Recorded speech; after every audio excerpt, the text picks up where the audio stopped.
Another towel. Same process with arm. Kailangan natin naka-lengthwise na towel. So, expose the leg part, farthest leg part of your patient.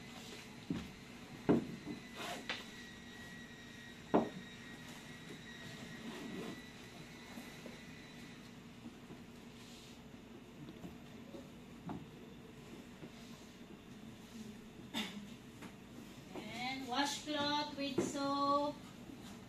Same process, upward stroke from ankle to waist. So front side, again divided into 4 sides. Front side, outer side, back side, then the inner side going to groin.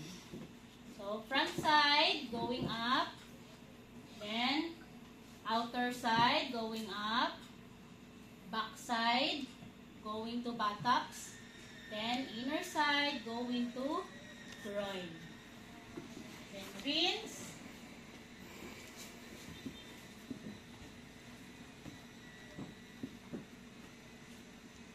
So front side, outer side, lower or back side, and inner side going to groin. Then pat dry. Same with the fingers ganina with basin, then kanya to ang soap, then with washcloth, then of course ato ang dipper with water. Okay, so i-bend lang nato ang knee ni patient, bend naman na. Okay. Then put inside ang iyang feet sa basin. Then wash,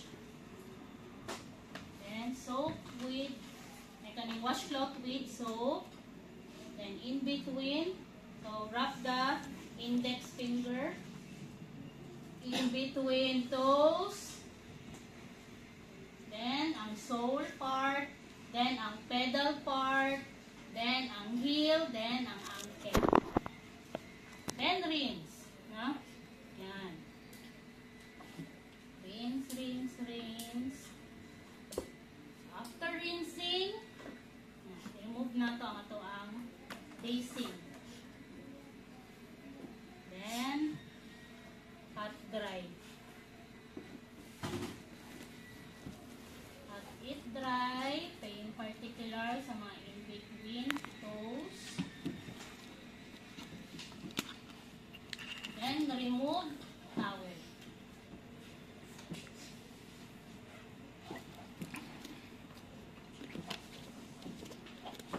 Then next, same process sa other leg, no? So expose lang gyapon ang leg, then tangag siya og towel under sa leg. So assuming we're done with the leg, so lower body done na, so we will proceed sa perineal ni patient, no? Sa private part. So pag private part na, so assuming mo yung private part ni patient, so, pag private part na, so we will remove gloves, no? Eh, di ba, nagamit na ni tanan sa ihang lawas. And pag abot sa private part, di kita mag-change, so, pwede makontaminate ang iyang private part. So, again, change gloves. Then, since female atong patient, so, at least bedpan lang prepare. Bedpan. Pwede kamukaan gamay mga. Okay. So, assuming, so ang position mo ko dapat supposed to be ni patient is naka-dorsal recumbent ka nang nakabuka ka gani. Pero kasi maulaw si ma'am ba. So, ano lang, assuming na lang naka-dorsal recumbent si ma'am. So, bend na. Bend ihang tiil, then expose ang iyahang private area. So, ang exposure po daan na, dili po, totally naka-tanggal dyan ni tanan. Ani?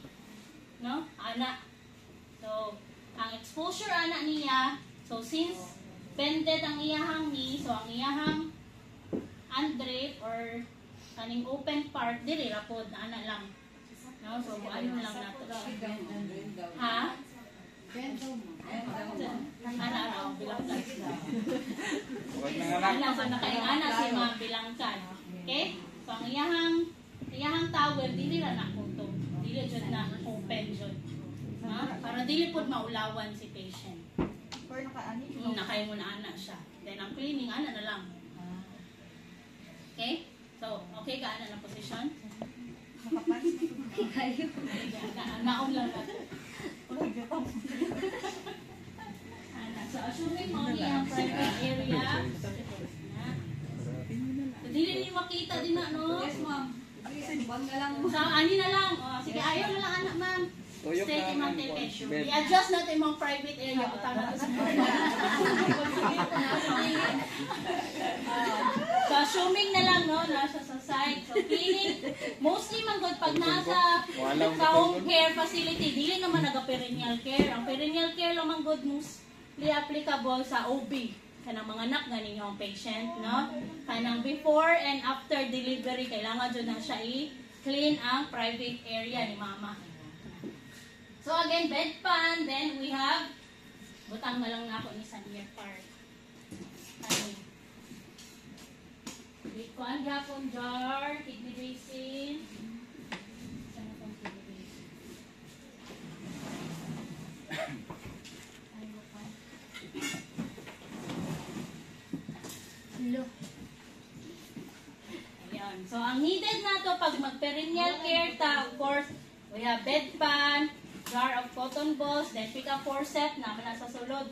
Then sa kanya to ang kidney basin. To start with, kailangan na to of cotton balls. At least 7 cotton balls lang jud ang iyang gamiton. 2, 3, 4, 5.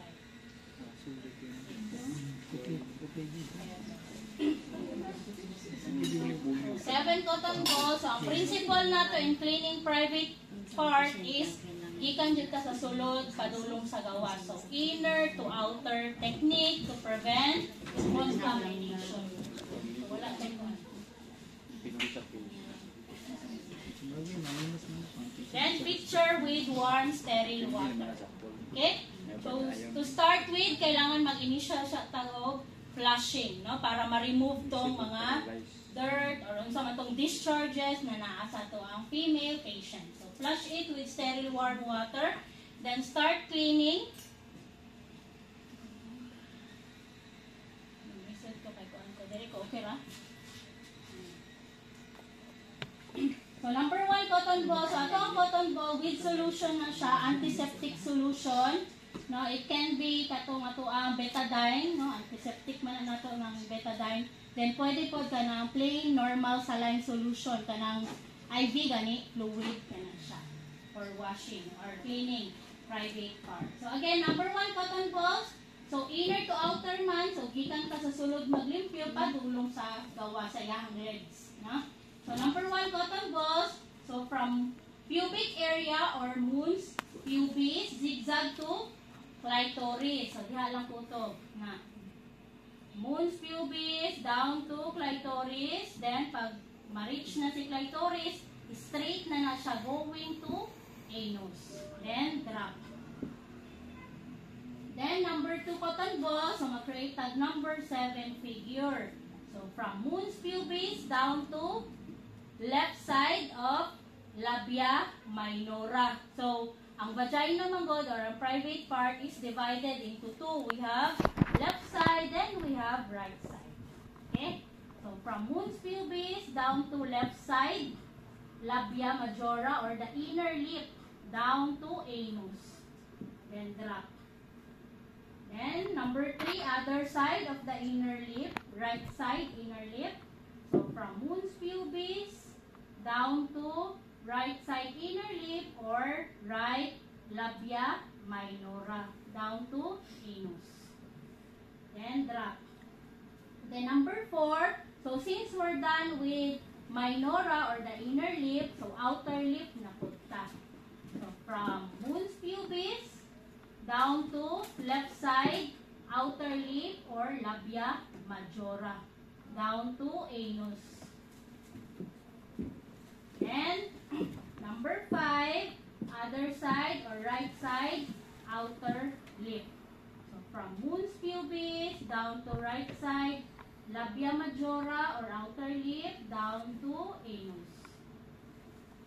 Then number 6 will be the groin. So sa groin, dili na ta moagi sa mons pubis, diha na ta sa side. Na. Sa side sa iyahang vagina or sa iyahang private part. So groin part, singit. Then reverse cotton balls to clean the legs, no? Zigzag. Then number 7, other side of the groin. Right side groin. Groin. Then reverse cotton balls. Then legs going up. Then discard. Then we're done. So we need to pat it dry. So since done naman ang peritoneal care, so then remove bedpan. Then additional info, ang bedpan is natay flat area, then natay pointed area.